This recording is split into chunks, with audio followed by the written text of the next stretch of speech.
اسلام میں نکاح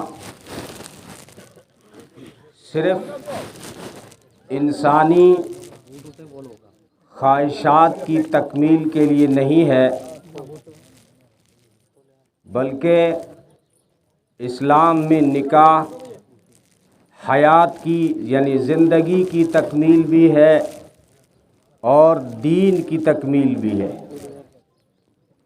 نبی پاک صلی اللہ علیہ وسلم نے فرمایا،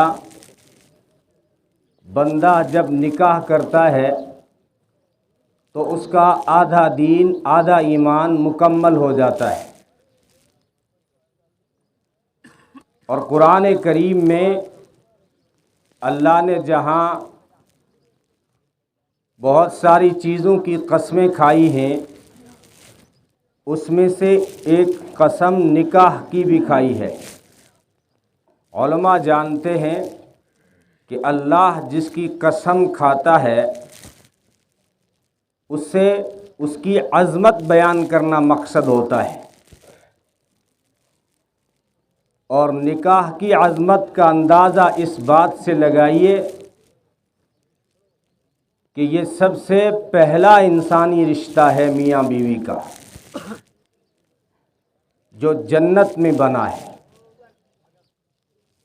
اور پھر جنت میں دوبارہ جائیں گے تو اسی رشتے کے ساتھ ہر آدمی اپنی جنت میں ہوگا۔ بہن بہنوئی کے ساتھ ہوگی، والدہ والد صاحب کے ساتھ ہوں گے، چاچی چاچے کے ساتھ ہوگی، میاں بیوی کے رشتے کے ساتھ جنت میں رہیں گے۔ اور دنیا میں نکاح کے مقاصد میں سے 4 جو بڑے مقصد ہیں، اس میں پہلا مقصد ہے اخلاق کی حفاظت کرنا، کریکٹر کی حفاظت۔ آج لوگ کیریئر بنانے کے چکر میں کریکٹر خراب کر دیتے ہیں نکاح کو لیٹ کر کے۔ نبی پاک صلی اللہ علیہ وسلم نے نکاح میں عجلت کو پسند فرمایا ہے، جتنا جلدی ہو سکے۔ نماز کا وقت ہو گیا، اب تاخیر مناسب نہیں۔ جنازہ تیار ہو گیا، غسل سے کفن دے دیا، اب تاخیر مناسب نہیں۔ بچی بالغ ہو گئی، لڑکے بالغ ہو گئے، اب نکاح میں تاخیر مناسب نہیں، اس کے نقصانات ہیں۔ اور ہم سب دیکھتے رہتے ہیں جہاں پہ نکاح بچے اور بچیوں کا تاخیر سے ہوتا ہے تو بچوں کے پاؤں پھسل جاتے ہیں۔ یاد رکھنا، جب بچوں کے پاؤں اگر پھسل گئے نکاح لیٹ ہونے کی وجہ سے تو اس کا وبا اور اس کا گناہ ماں باپ کو بھی ہوگا۔ ماں باپ کی بڑی ذمہ داریوں میں سے ہے اولاد کا نکاح کرنا۔ تو پہلا مقصد نکاح کا ہے اخلاق کی حفاظت۔ نبی نے فرمایا، جوانوں اگر گھر سنبھال سکتے ہو تو نکاح کرو، اس سے آنکھوں کی بھی حفاظت ہوتی ہے، عزت نفس کی بھی حفاظت ہوتی ہے۔ اور جب تک لڑکا جوان ہو گیا، بچی جوان ہو گئی، نکاح نہیں ہوا، شیطان کے لیے بہت آسان ہے اس سے ورگلانا۔ اے عکاف، تو نے نکاح کر لیا؟ ایک صحابی ہیں جن کا نام ہے حضرت عکاف رضی اللہ تعالی عنہ۔ نکاح کر لیا تو نے؟ کہا اللہ کے رسول نکاح نہیں کیا۔ فرمایا تیرے پاس مال ہے؟ عرض کیا جی اللہ کے رسول مال بھی ہے میرے پاس۔ فرمایا مال بھی ہے، جوان بھی ہے، ابھی بھی نکاح نہیں کیا ہے، اے عکاف تو شیطان کے بھائیوں میں سے ہے۔ اب یہ استاد کا ایک انداز ہوتا ہے شاگرد سے بات کرنے کا، اے عکاف تو شیطان کے بھائیوں میں سے ہے، جب تو جوان ہے، تیرے پاس مال ہے، تو نکاح میں تاخیر کیوں؟ وضو کرتے ہوئے فرمایا ربیہ نکاح ہو گیا تیرا؟ نبی پاک صلی اللہ علیہ وسلم نماز کے لیے وضو فرما رہے ہیں۔ اور پوچھا اے ربیہ بن مالک سے، ربیہ تیرا نکاح ہو گیا؟ کہ اللہ کا رسول میرا نکاح نہیں ہوا۔ فرمایا نکاح کیوں نہیں ہوا؟ کہ مجھے کون دے گا بیٹی؟ کہ جاؤ فلاں انصاری کے گھر اور کہو محمد عربی صلی اللہ علیہ وسلم نے رشتہ بھیجا ہے۔ دوسرے دن پھر پوچھا اے ربیہ نکاح ہو گیا؟ جی اللہ کے رسول نکاح ہو گیا کل ہی۔ اتنا آسان تھا اسلام میں نکاح۔ اے جلیبی نکاح ہو گیا تیرا؟ نکاح نہیں ہوا، میں کالا کھلوٹا ہوں، مجھے کون دے گا؟ کہ جاؤ فلاں کے گھر، محمد عربی صلی اللہ علیہ وسلم نے بھیجا ہے، نکاح ہو گیا۔ عبد الرحمن ابن عوف یہ پیلا نشان کیسا ہے تیرا کپڑوں پہ؟ رنگ والی خوشبو تو عورتیں لگاتی ہیں، عورتوں کے لیے جائز ہے، تو مرد ہے، تیرے کپڑوں پہ رنگ والی خوشبو کیوں لگی ہوئی ہے؟ اللہ کے رسول کل میری شادی ہوئی ہے۔ اتنا نکاح آسان تھا۔ محمد عربی صلی اللہ علیہ وسلم کائنات کے سردار، مدینے کے سردار، سارے نبیوں کے سردار، اور قریبی صحابی کا نکاح ہو رہا ہے جو عشرۂ مبشرہ میں سے ہیں، ٹاپ 10 صحابہ میں سے ہیں، لیکن کوئی ضروری نہیں سمجھا۔ اتنا آسان تھا اسلام میں نکاح۔ یہ جو ہم نے رسم و رواج اپنے گلے میں ڈالے ہیں، مصیبتیں ہم نے خود اپنے گلے میں ڈالی ہیں، ورنہ نکاح تو عبادت تھا۔ اگر کسی نے فجر پڑھی تو اس کے لیے کیا کیا انتظام کیے ہوں گے اس نے، اس طرح نکاح بھی تھا۔ لیکن انسانی جذبات اور احساسات کا اسلام نے خیال رکھا ہے، زیادہ خرچے نہیں رکھے، 2 خرچ اسلام نے ضرور رکھے ہیں، ایک ولیمے کا خرچ، ایک مہر کا، یہ 2 ہی خرچ رکھے شادی پہ، اور باقی سب ہم نے رسم و رواج سے اپنے اوپر لاگو کیے ہیں۔ اس لیے آج جو ہے لوگ قرض لے کے شادیاں کر رہے ہیں، یہ غلط ہے۔ اگر اللہ نے کسی کو دیا ہے وہ کبھی زیادہ خرچ کر لے تو اسلام میں منع نہیں ہے، لیکن میں بھی چاہتا ہوں کہ جیسی مالدار نے شادی کی ویسی میں کروں، تو مجھے ریس لگانے کی کیا ضرورت ہے ان کے ساتھ؟ اس لیے اگر ہم اسلام کے مزاج پہ آ جائیں تو مصیبت سے بچ جائیں، پریشانیوں سے بچ جائیں، قرضے سے بچ جائیں۔ نبی پاک صلی اللہ علیہ وسلم اس جنازے کی نماز جنازہ نہیں پڑھاتے تھے جس کے اوپر قرض ہوتا تھا، اور ہمیں کوئی احتیاط نہیں ہے، 2 لاکھ کا قرض لے کے شادیاں ہو رہی، ایسے نام نہیں ہوگا۔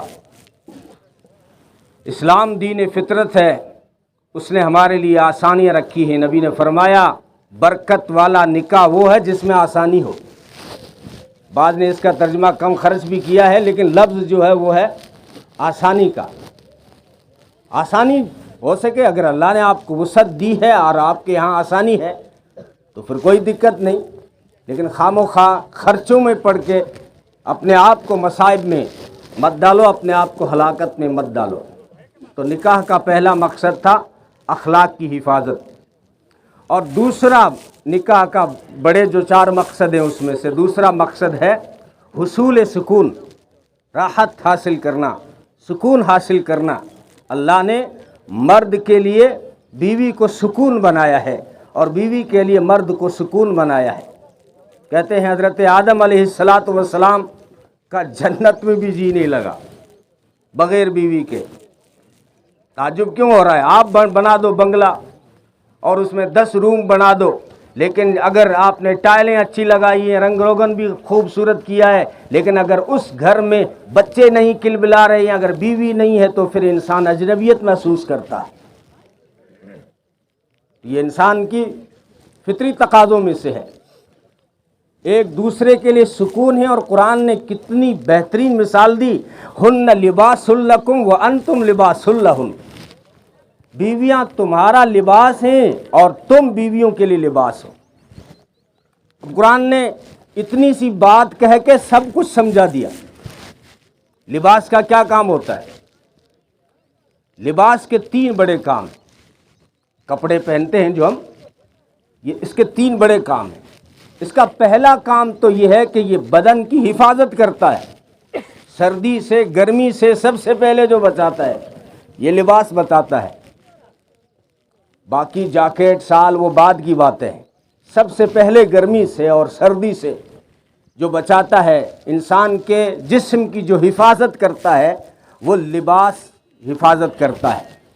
تو میاں بیوی ایک دوسرے کے لباس ہیں، تمہارا پہلا کام ہے ایک دوسرے کی حفاظت کرنا، صحت کی حفاظت کرنا، بیوی کی عزت نفس کی حفاظت کرنا، اس کے جذبات اور احساسات کی حفاظت کرنا۔ لباس سے تشبیہ دے کے بہت بڑی بات سمجھا دی۔ اور لباس کا دوسرا کام ہے، لباس جسم کے عیب کو ڈھانکتا ہے، چھپا لیتا ہے۔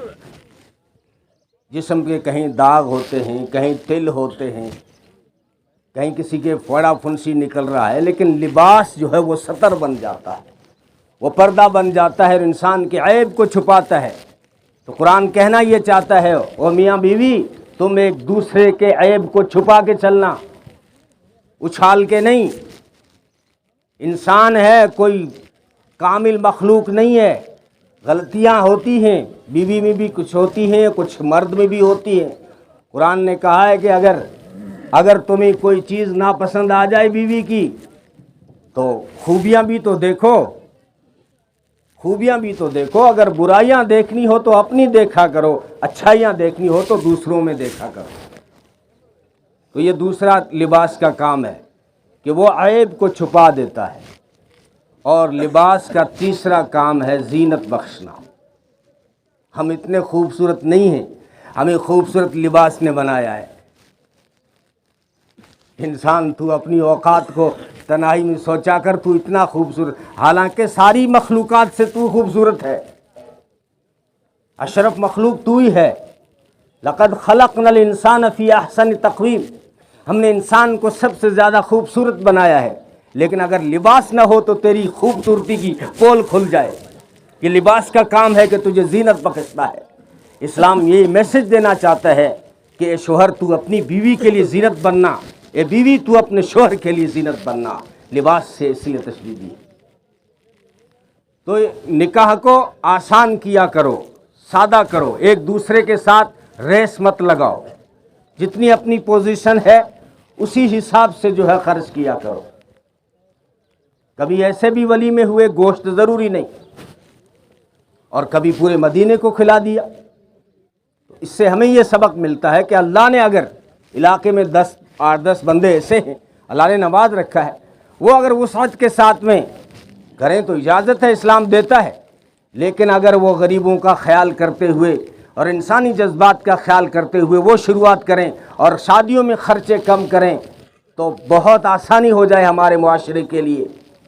یہ کمال نہیں ہے شادیوں میں پیسہ اڑانا، اگر پیسہ لگانا ہے تو اپنے بچوں کی تعلیم پہ لگاؤ۔ محمد عربی صلی اللہ علیہ وسلم نے فرمایا کہ کوئی باپ اپنی اولاد کو علم سے بڑھ کے کوئی تحفہ، کوئی گفٹ نہیں دے سکتا۔ اولاد کو اگر گفٹ دینا ہے نا، تجوریاں نہیں ہی بڑی چیز، پلنگ بڑی چیز نہیں ہے، علم دو، علم کا جوہر دو اپنی اولاد کو، پڑھاؤ اپنے بچوں کو اور اپنی بچیوں کو۔ اور تعلیم میں اسلام میں تقسیم بھی نہیں، تو اپنے بچوں کو علم کا جوہر دو۔ جو خرچ کرنا ہے نا پیسے کو، سب سے صحیح جگہ ہے اپنے نسل، اپنے بچوں کی تعلیم پہ پیسہ خرچ کرنا۔ اور جہیز کی رسم سے نکل آؤ، محض ہندوانہ ہندوستانہ رسم ہے۔ بس حضرت فاطمہ رضی اللہ تعالیٰ عنہ کا وہ سامان بار بار گنایا جاتا ہے، تکیہ تھان، چکی تھی۔ یہ نہیں دیکھا جاتا کہ ابو طالب جب غریب تھے تب ہی حضرت عباس اور محمد عربی صلی اللہ علیہ وسلم نے مشورہ کر کے ان کی اولاد کی ذمہ داری خود اٹھا لی تھی۔ حضرت جعفر کی ذمہ داری حضرت عباس نے اٹھائی اور حضرت علی کی ذمہ داری محمد عربی صلی اللہ علیہ وسلم نے اٹھائی۔ اولاد کی طرح پلے محمد عربی کے گھر میں ہیں۔ اور جب فاطمہ کے لیے رشتے تو بہت آئے، بڑے بڑے آئے تھے، ابو بکر کی پیشکش آئی تھی، حضرت عمر کی پیشکش آئی تھی، خاموش تھے محمد عربی صلی اللہ علیہ وسلم. کیوں؟ عرش والے کا اشارہ نہیں ملا. اور جب حضرت علی آئے، بھیجا صحابہ نے، شرما رہے تھے کہ جاؤ ہم تو جا چکے ہیں، علی اب جاؤ. جب گئے تو سمجھ گئے، اہلا و سہلا و مرحبا کہا. اور پھر طریقہ دیکھو مسلمانوں، جب علی نے پوچھا تو یہ نہیں کہا کہ میں نے دے دیا. حضرت علی جب آئے تو محمد عربی صلی اللہ علیہ وسلم نے فرمایا، علی آنا مبارک ہو، لیکن میں اپنی بیٹی فاطمہ کو بھی پوچھ لو. خاموخواہ شرما جاتے ہو. باپ شرمائے تو ماں تو پوچھ سکتی ہے. یہاں تو خدیجہ نہیں تھی، اگر خدیجہ ہوتی تو خدیجہ پوچھتی. ماں پوچھے اپنی بچی کو. محمد عربی صلی اللہ علیہ وسلم نے کہا، بیٹی اب علی کوئی اجنبی نہیں تھے، گھر میں رہ رہے تھے، علی کا رشتہ آیا ہے، تو کہہ دے تو ہاں کر دوں. عرض کیا، اللہ کے رسول جہاں محمد عربی راضی وہاں فاطمہ بھی راضی. یہ اور نکاح مسجد میں ہوا. حالانکہ علماء جانتے ہیں، فقہا کے یہاں مسنون نہیں مستحب ہے، کیونکہ اکثر نکاح مسجد سے باہر بھی ہوئے. اور بالکل سادگی کے ساتھ میں نکاح ہوا ہے. بعض روایتوں میں آتا ہے جو حضرت علی نے ولیمہ کیا تھا اس میں صرف مشروب پلایا گیا. بعض روایتوں سے ایک دمبا کاٹنا بھی ثابت ہے. تو اشارے یہی ملتے ہیں کہ اللہ نے اگر آپ کو دیا ہے، کبھی کبھار خرچ کر لیا تو کوئی بات نہیں، لیکن قرضے لے کے شادیاں کرنا اور ریس لگانا، ایسے نام نہیں ہوگا، ایسے بربادی ہو رہی ہے. پیسہ اللہ کی امانت ہے، اللہ اس کا حساب لے گا. اس لیے شادیوں کو آپ سادہ کریں اور اپنی نسل کی تعلیم پہ زور دیں. اسلام کو پڑھیں، مساجد کو آباد کریں. محمد عربی صلی اللہ علیہ وسلم کی سنتوں کو اور ان کے طریقے کو ہر موقع پہ دیکھا کریں. ایک موقع پہ ہم خوب یاد کرتے ہیں اللہ اس کے رسول کو. گھر میں موت ہوئی، جاؤ قرآن والوں کو بلا کے لے آؤ. دادی کا انتقال ہوا، جاؤ مدرسے والوں کو بلا کے لے آؤ، قرآن پڑھاؤ. موت کے موقع پہ تو اللہ اس کے رسول کو یاد کر لیتے ہیں. کہ کاش کہ ہر موقع پہ ہم، شادیوں کے موقع پہ بھی، خوشیوں کے موقع پہ بھی ہم یاد کریں کہ اللہ اس کے رسول کا یہاں تقاضا کیا ہے، ان کو آئیڈیل بنائیں. اپنی بچی کو آپ دے سکتے ہیں، لیکن خدا را دکھا کر 4 دن باہر رکھ کر کسی جو ہے غریب بچیوں کی نکاح میں تاخیر مت ڈالو، اور کن غریب ماؤں کی نیندیں مت اجاڑا کرو. اسلام ایک فطری دین ہے. باپ اپنی بیٹی کو دینا چاہے تو دکان سے وہ سامان خرید کے سیدھا بیٹی کے گھر پہنچا سکتا ہے. اور شادی کے دن کیوں ضروری ہے؟ بیٹی کو تو بعد میں 1 مہینے بعد بھی دے سکتا ہے، اور پھر 1 دن کیوں، زندگی بھر بیٹی پہ خرچ کر سکتا ہے. اسلام نے کہاں منع کیا ہے؟ لیکن یہ جہیز کی جو رسم بڑھتی جا رہی ہے، یہ آئٹم جو بڑھتے جا رہے ہیں اور دکھا کے جو دیا جا رہا ہے، اس کے اسلام اس کا مخالف ہے. اس سے جو ہے انسانی تباہیاں اور معاشرہ اس سے برباد ہوتا ہے. اور پھر بہت سارے ہندوستان میں جو طلاقیں پڑ رہی ہیں اور بہت ساری بچیاں جو بغیر نکاح کے بیٹھی ہیں، اس کی پیچھے وجہ جو ہے یہ جہیز کی رسم بنتی جا رہی ہے. اس لیے آپ سمجھدار ہیں، یہ سمجھدار قوم رہی ہے. تو پہلے بھی آپ اپنی بیٹی کو دیتے آئے ہیں، جو ہم بیندے کے نام سے آپ جو دے رہے تھے وہ ترتیب صحیح تھی.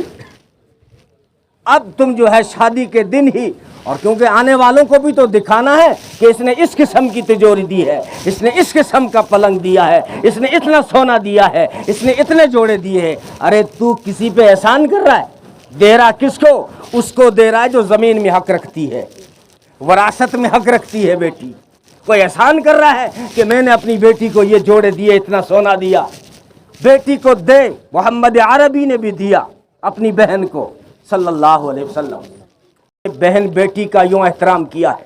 جب چھوٹی بیٹی فاطمہ ملنے آتی، محمد عربی صلی اللہ علیہ وسلم کھڑے ہو جاتے تھے، پیشانی چومتے تھے. صحابہ نے کہا، اللہ کے رسول آپ کی اولاد میں سب سے چھوٹی ہے، آپ ساری کائنات کے سردار ہیں، بچی کے لیے کھڑے ہو جاتے ہیں۔ فرمایا تمہاری نگاہ میں بچی ہے، میری نگاہ میں جنت کی عورتوں کی سردار ہے، میں محمد عربی کیوں نہ کھڑا ہوں گا؟ میری بیٹی فاطمہ وہ بیٹی ہے جس سے دیکھ کے خدا کے فرشتے بھی کھڑے ہو جاتے ہیں۔ اور جب بہن آئی تو لپک کے آگے گئی، بلال جی آمینہ کے لال وہ چادر لاؤ۔ کون سی چادر؟ وہ چادر جس کے ایک ایک دھاگے پر عرش بری سے عفت کی مہریں لگی ہوئی تھی، جس کی رب قسمیں کھاتا ہے۔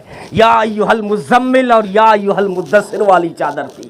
کہا کیا کریں گے؟ کہا میری بہن آ رہی ہے، اس کے قدموں میں بچھاؤں گا۔ قدموں میں بچھائی چادر اور بٹھایا، مشروب پلایا اور کہا کہ بہن کیا تقاضا ہے؟ کہنے لگی، اب بس 1 منٹ میں بات ختم کر رہا ہوں۔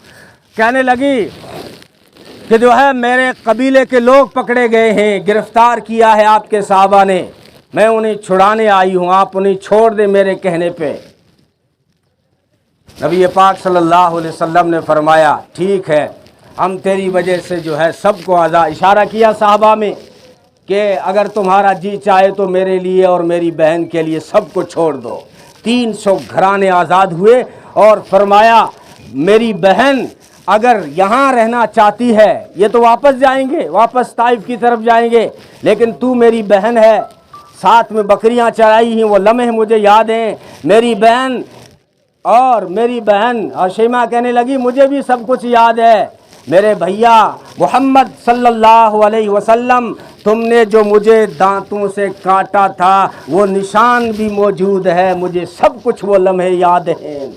کہا بہن اگر یہاں رہنا چاہے تو رہ لو، عزت وہ دوں گا کہ دنیا کا کوئی بھائی نہ دے سکے گا، اور میری بہن اگر جانا چاہتی ہو تو بھی عزت سے روانہ کروں گا میری بہن کو۔ تو کہتا ہے نا میری بہن کو الماریاں دی، محمد عربی نے اپنی بہن کو سواریاں دی، پوچھو علماء سے۔ تو کہتا ہے میں نے میری بہن کو جوڑے دیے، سن محمد عربی نے اپنی بہن کو گھوڑے دیے۔ جوڑے مہنگے کہ گھوڑے مہنگے؟ میں کہہ رہا تھا بیٹی کو دینا منع نہیں ہے، صرف اسلام اتنا کہتا ہے کہ شادی کے دن دکھا کے ڈھیر کے 2 دن یہاں پڑا رہے گا، 2 دن وہاں سسرال میں پڑا رہے گا، لوگ آ کے دیکھیں، عورتیں آ کے دیکھیں، اس کو جہیز کہتے ہیں، یہ اسلام اس کے سخت مخالف ہے۔ باقی آپ جو ہے چٹکے سے آگے جو ہے ضرورت کے مطابق بہن بیٹی پہ خرچ کرتے رہیں۔ نبی پاک صلی اللہ علیہ وسلم نے فرمایا کل قیامت کے دن جنت میں اس کا گھر جنت میں میرے گھر کے سامنے ہوگا جو اپنی بیٹی کو عزت دیتا ہے۔ کرو گے سادہ، نکاحوں کو سادہ کرو، خرچے کم کرو، تعلیم پہ دھیان دو، نمازوں کی پابندی کرو، مسجدوں کو آباد کرو، محمد عربی صلی اللہ علیہ وسلم کو اپنا آئیڈیل بنا کے چلو۔ اللہ نے ان کے پسینے میں اتنی خوشبو رکھی ہے تو ان کی سنتوں میں کتنی خوشبو ہوگی۔ مدینے میں جب شادی ہوتی تو عورتیں ام سلیم کے پاس آتی تھی، کہتی تھی ام سلیم تیرے پاس جو خوشبو ہے وہ ہمیں دو تاکہ ہم اپنی دلہنیا کو لگائیں، اور بتاؤ لاتی خوشبو کہاں سے ہے؟ کہنے لگی دنیا کی کسی دکان میں یہ خوشبو نہیں ملے گی، یہ خوشبو محمد عربی کے پسینے کی خوشبو ہے صلی اللہ علیہ وسلم، جن کے ہاتھ میں یوں برکتیں تھی کہ جو ہے بڑھی ام معبد کی بکری کی پشت پہ ہاتھ رکھا، اس کے جو ہے برتن دودھ سے لبریز ہو گئے اور گھر میں خوشبو پھوٹ پڑی۔ تو جن کے ہاتھ میں، جن کے پسینے میں اتنی خوشبو ہے، ان کی سنتوں میں ہم محسوس نہیں کرتے کتنی خوشبو ہوگی۔ راحت ہی راحت ہے، سکون ہی سکون ہے۔ اب جو ہے ہم نے جان بوجھ کے جو ہے رسم و رواج کو اپنے گلے ڈال کے مصیبتیں خرید لی ہیں۔ اگر ہم اسلام پہ آ جائیں، سادگی پہ آ جائیں، سنت پہ آ جائیں تو یہاں بھی سکون پائیں گے، آخرت میں بھی سکون پائیں گے۔ اللہ تعالی عمل کی توفیق عطا فرمائے۔